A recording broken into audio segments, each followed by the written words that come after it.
días, muchas gracias por la gentil invitación. Me corresponde entonces hablar un poco del abordaje multidisciplinario del paciente candidato a cirugía bariátrica. Vamos a empezar entonces por tratar de definir qué es obesidad. La obesidad es un trastorno en el cual el paciente está por encima del peso aceptable o deseable, básicamente debido a la acumulación de grasas. Obviamente esto varía, los estándares de obesidad varían de acuerdo con la edad, con el sexo, con la genética y con la cultura incluso, pero básicamente se acepta que un paciente es obeso cuando tiene un índice de masa corporal por encima de 30 kilogramos por metro cuadrado, y se acepta que es un obeso mórbido cuando tiene más de 40 kilogramos por metro cuadrado de índice de masa corporal. La clasificación de obesidad ha ido variando. Inicialmente se hablaba hasta del obeso mórbido, pero en este momento, producto de lo que está ocurriendo con la sociedad en general, ya se habla del superobeso y del superobeso. El superobeso es el que tiene más de 50 y menos de 60 de índice de masa corporal, y el superobeso es el que tiene más de 60 de índice de masa corporal.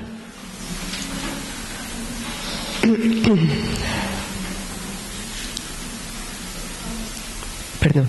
La obesidad es un problema de salud pública. Se estima que en el 2005, y son datos de la Organización Mundial de la Salud, 16 millones de adultos en el mundo éramos obesos. Y adicionalmente se sabe que este problema ataca a aproximadamente el 4% de los preescolares y escolares. La obesidad tiene costos altísimos si se considera toda la enfermedad metabólica y la enfermedad osteoarticular que la acompaña. Definitivamente el mundo entero está girando en torno a la obesidad y el riesgo que con ella se presenta. El objetivo de cualquier programa de manejo para obesos es más o menos el mismo. No estoy hablando solamente de cirugía bariátrica, estoy hablando de cualquier programa de manejo del obeso. Es lograr una pérdida de peso sustancial y clínicamente importante. ¿Qué significa sustancial? Que el paciente logre perder al menos el 50% de su sobrepeso. Sustancial también es que el paciente permanezca con esta pérdida de peso por un periodo de tiempo aceptable como para disminuir sus complicaciones. ¿Y qué es un periodo de tiempo aceptable? Eso es muy discutible. Algunos hablan de más de 1 año, otros hablan de más de 2 años, pero en condiciones ideales sería aceptable que un paciente logre permanecer con los efectos de su terapia por lo menos 5 años. Y obviamente, ¿cuál es el objetivo de esto? Reducir las complicaciones médicas que acompañan al obeso. ¿Cuáles son esas complicaciones médicas entonces?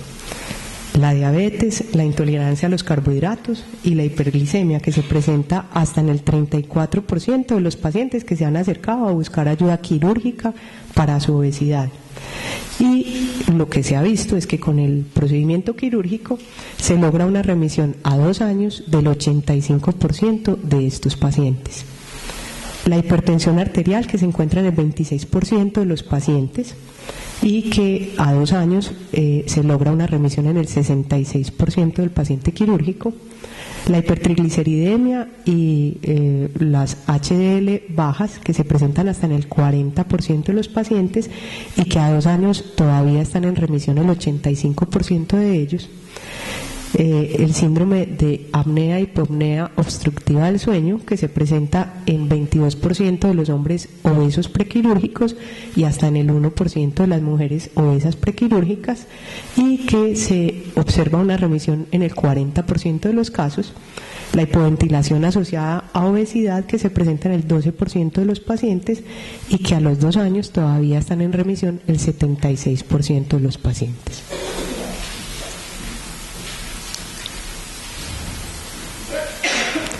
Las indicaciones de la cirugía bariátrica entonces son un paciente que esté en obesidad estable o empeorando, que lleve al menos 5 años buscando ayuda por su trastorno de obesidad, que se considere obeso mórbido o que tenga un índice de masa corporal mayor de 35 kilos por metro cuadrado más comorbilidades, de las cuales entonces habíamos acabado de hablar: hipertensión, diabetes, cardiovasculares y respiratorias son las más comunes, y no hay que dejar de lado las osteoarticulares, que generan gran incapacidad laboral y un deterioro de la calidad de vida de las personas.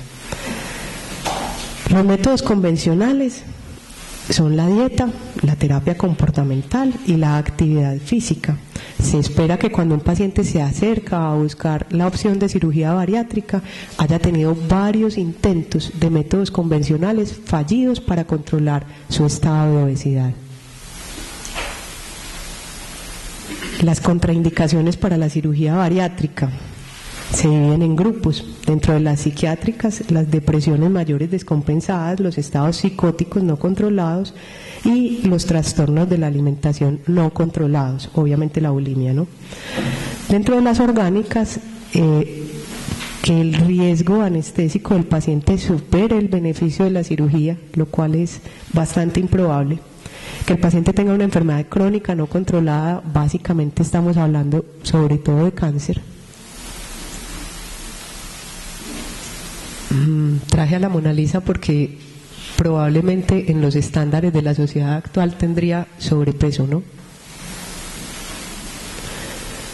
Los trastornos endocrinos, especialmente los suprarrenales y los tiroideos no controlados, los trastornos gastrointestinales, la enfermedad inflamatoria intestinal, la enfermedad por reflujo gastroesofágico severa, los trastornos motores del esófago y los pacientes que tienen trastornos dentales o de la cavidad oral, que hacen que probablemente tengan déficit de sus hábitos de masticación y deglución, que impidan tener éxito después con el procedimiento.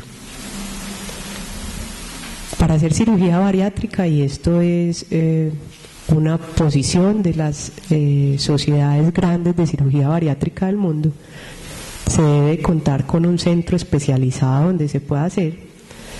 El paciente debe ser evaluado por equipo multidisciplinario, deben existir insumos y recurso terapéutico y físico para poder manejar un paciente obeso, superobeso y superobeso.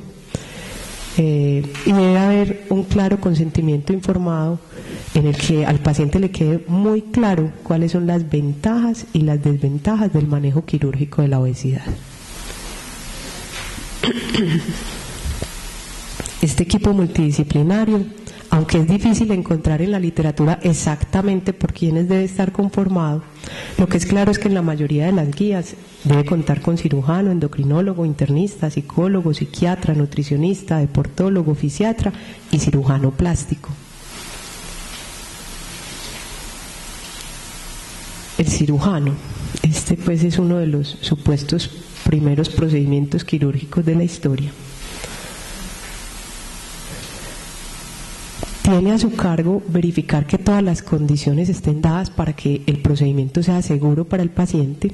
Tiene a su cargo un consentimiento informado muy adecuado, decidir el mejor procedimiento para el paciente, restrictivo, derivativo o mixto, determinar que todos los requerimientos de equipos, insumos y de recurso médico y paramédico esté disponible para darle la atención adecuada al paciente, no solo en el pre, sino también en el trans y en el postoperatorio, y obviamente llevar a cabo el procedimiento. Desde la extracción de la piedra de la locura ya vamos en la telesimulación en cirugía laparoscópica, una foto del doctor Oscar Henao con su programa de telesimulación. Bueno, ¿a qué llamamos acreditación? Porque la mayoría de las sociedades de obesidad también dicen que debe haber una acreditación mínima. El centro debe estar acreditado para cirugía laparoscópica e idealmente debe ser un centro de excelencia en cirugía bariátrica. Se considera que un cirujano tiene experiencia cuando acredita entre 75 y 120 casos de cirugía bariátrica laparoscópica. Con el advenimiento de otras ayudas como el entrenamiento en cajas y en modelos experimentales, podría rebajarse esta experiencia a 50 casos.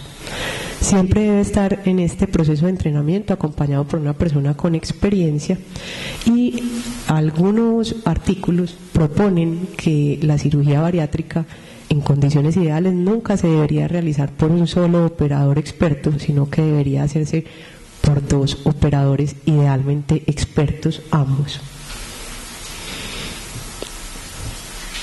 El doctor Thomas Ullis es el responsable de haber diferenciado entre la diabetes insípida y la diabetes mellitus probando orina de pacientes. El endocrinólogo, ¿qué papel juega? Él debe estar asegurado de que la glicemia del paciente está controlada en el preoperatorio. Debe tener claro cómo está el paciente en cuanto a su perfil lipídico. No es claro que en todos los pacientes obesos se deba descartar hipotiroidismo como se cree popularmente. La mayoría de los gordos somos gordos por comer, no porque tengamos problemas tiroideos. El endocrinólogo tiene también a su cargo la responsabilidad de disminuir la probabilidad de gestación en los 12 meses siguientes a un procedimiento bariátrico, suspender la terapia de reemplazo hormonal en las mujeres peri y postmenopáusicas, y los tamizajes para obesidad secundaria, dentro de los cuales el más común es el hipotiroidismo, son bastante discutibles en la literatura. La meta glicémica posoperatoria del paciente de cirugía bariátrica es alcanzar una hemoglobina glicosilada por debajo de 7%, una glicemia en ayuno por debajo de 110 y una postprandial menor o igual a 180 miligramos por decilitro. Galeno. El papel del internista. El internista entonces debe evaluar la función cardiovascular preoperatoria del paciente. Todos los pacientes que van a ser llevados a cirugía bariátrica deben tener un electrocardiograma, una evaluación física completa, y deben ser evaluados para factores de riesgo cardiovasculares.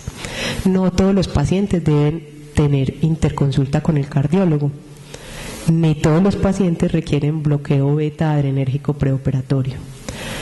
Es muy importante hacer pruebas de función hepática, y en caso de estar alteradas o de tener duda de el estado hepático del paciente, siempre debe haber una ecografía hepatobiliar. Se debe buscar Helicobacter pylori en todos los pacientes, y hasta este momento no ha cambiado esa decisión en la literatura. Y el papel de buscar problemas óseos con densitometría es bastante discutible. Generalmente cuando se requiere es después de 1 año o 2 de una cirugía restrictiva o derivativa.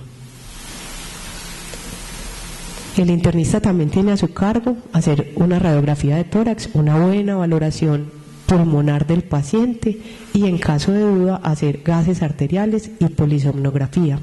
Todos los pacientes con hábito tabáquico deben haberlo suspendido por lo menos 4 a 6 semanas antes de la cirugía para tratar de disminuir un poco el riesgo.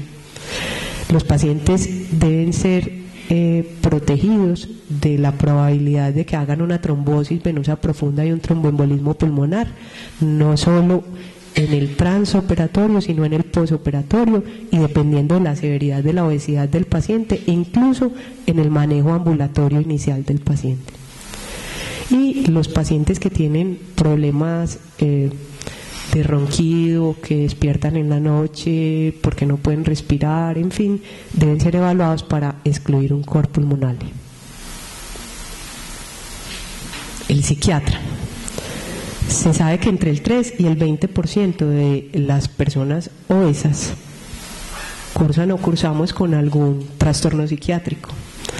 La depresión, la ansiedad, la psicosis, los trastornos de la alimentación, el abuso de sustancias psicoactivas, problemas del funcionamiento cognitivo, problemas de adherencia a las terapias y en general a las normas, problemas de soporte social y trastornos de la personalidad son los más frecuentemente descritos en la literatura.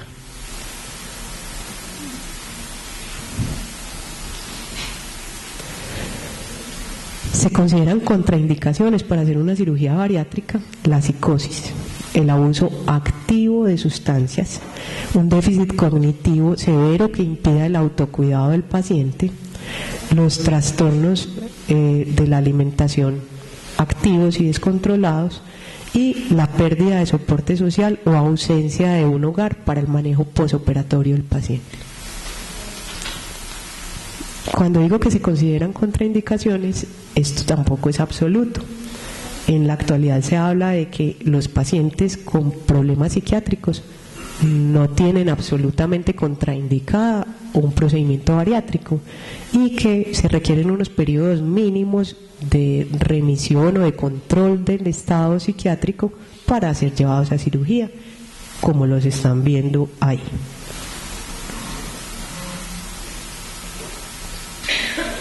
El papel del psicólogo en el equipo multidisciplinario. Está demostrado que los pacientes obesos tenemos un patrón alimentario alterado. Generalmente consumimos con mayor frecuencia que el resto de la población mecato. Es habitual que no desayunemos. Es habitual que no hagamos las 3 comidas del día.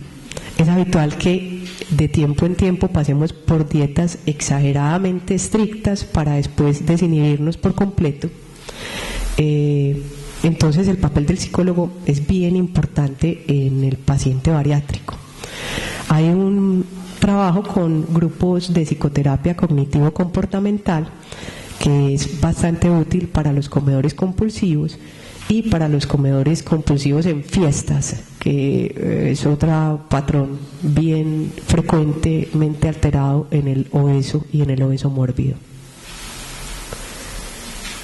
Budrich, el padre moderno de la nutrición parenteral. La nutricionista tiene un papel, yo diría que muy importante en el manejo del paciente obeso candidato a cirugía bariátrica. La nutricionista debe evaluar y acompañar al paciente antes, durante y después del procedimiento quirúrgico. Existen varios protocolos de dieta preoperatoria porque es claro que el paciente obeso candidato a cirugía debe perder peso, no porque esto disminuya tanto el riesgo de complicarse e incluso de morirse en el posoperatorio, sino porque facilita el procedimiento quirúrgico y de esa manera evita los riesgos asociados con complicaciones mecánicas transoperatorias. La dieta baja en calorías, hay poca adherencia con ella porque es muy larga. La dieta muy baja en calorías sigue siendo muy larga y en este momento se está optando por la dieta líquida completa, que se usa por 2 semanas o menos, con muy pocas calorías, con el requisito de una gran ingesta líquida, pero bastante útil para disminuir el hígado graso y favorecer el procedimiento quirúrgico.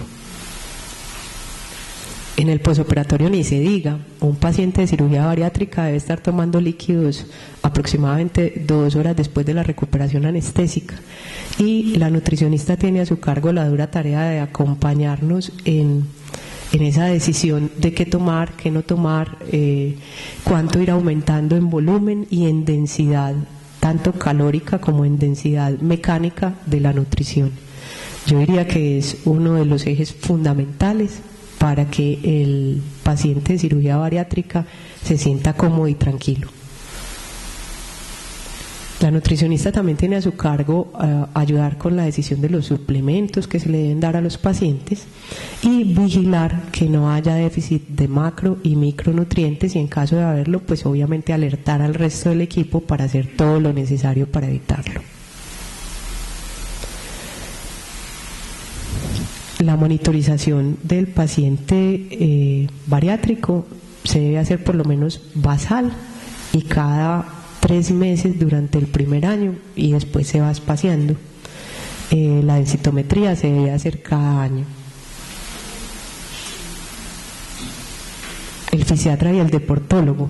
Está demostrado que cuando un paciente bariátrico hace al menos 30 minutos de ejercicio durante 3 veces a la semana, disminuye en un 4% más su índice de masa corporal y logra mantener pérdidas de peso 1 año más que el resto de los pacientes. Se pretende que con el avanzar del tiempo el paciente bariátrico logre hacer un ejercicio que le permita quemar entre 1.500 y 2.500 kilocalorías por semana. Se cree hasta el momento que la adherencia al ejercicio es uno de los componentes más importantes para que la pérdida de peso del paciente bariátrico tenga durabilidad. Finalmente, el cirujano plástico, que no tiene nada que ver en el preoperatorio del paciente, pero que es un componente muy importante en el manejo posoperatorio del paciente. La cirugía de contorno, que hoy es considerada como fundamental en prácticamente todas las guías de manejo del paciente bariátrico, mejora la calidad de vida y la imagen corporal, y ustedes no se imaginan el valor que puede llegar a tener esto para un paciente.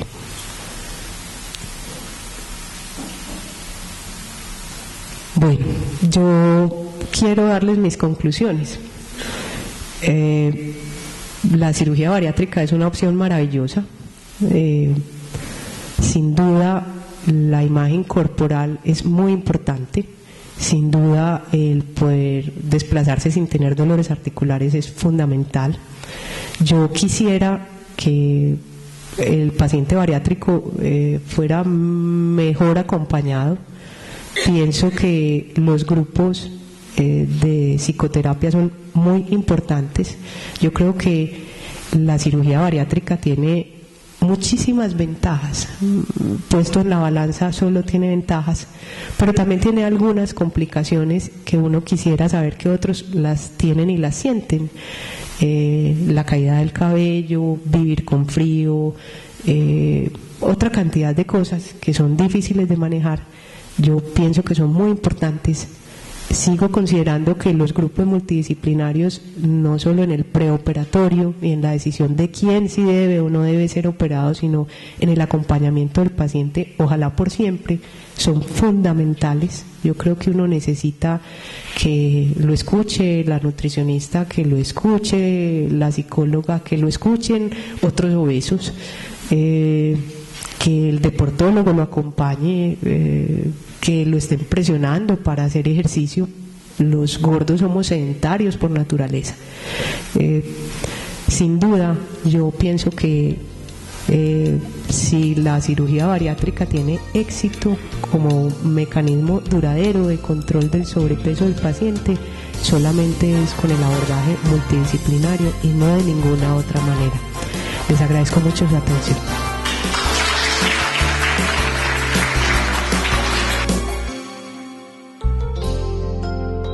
San Vicente Fundación, una vida entera por la vida.